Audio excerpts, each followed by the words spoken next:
Miss Larkin, it's so nice to have you with us again," said the flight attendant, handing me a warm towel.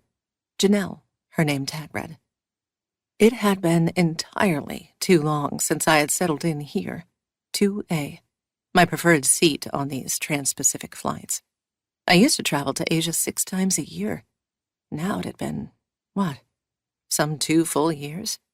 Better not to study the question too closely. I smiled despite myself, crinkling my eyes. All Janelle and her crewmates would be able to see for the next 14 hours, at least until I slipped my eye mask into place, where it would meet the purple polka dot mask that I wore over top the snug N95. I wondered how I had ever felt like a little hamster rocketing about inside an empty wheel, funking and clunking from side to side as the wheel churns through the clouds, as I had written a friend at the height of my pandemic malaise.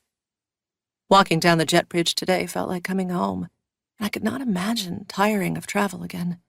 Not now, and not in the future.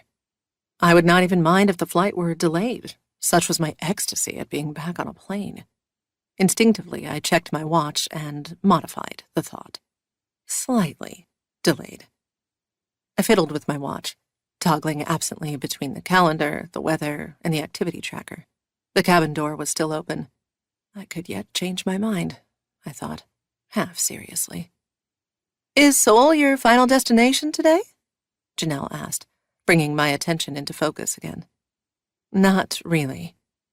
Janelle raised her eyebrows. The Asia Pacific was just reopening, and still not too many passengers were headed out on these flights. What few travelers were traveling abroad were giddy with their plans. The couple in the seats behind me had been chattering excitedly about the long-delayed tour of East Asia they were finally embarking on since they stowed their bags, and an older Korean couple in the adjoining center seats was traveling home after seeing their granddaughter here in the U.S. for the first time. She was already 2 years old. Since I couldn't believe my own plans, though, I couldn't begin to explain them to a flight attendant. I pinched myself. Not a dream. Janelle took my jacket and continued up the aisle while I settled in, intent on dulling my mind against the next 24 hours. The whole idea of this trip, everything in the past 2 decades that had led me to take my seat on this flight in the first place.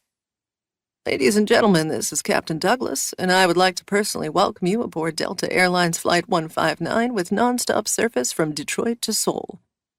Even after the longest travel hiatus of my life, I could mouth the announcement along with the captain.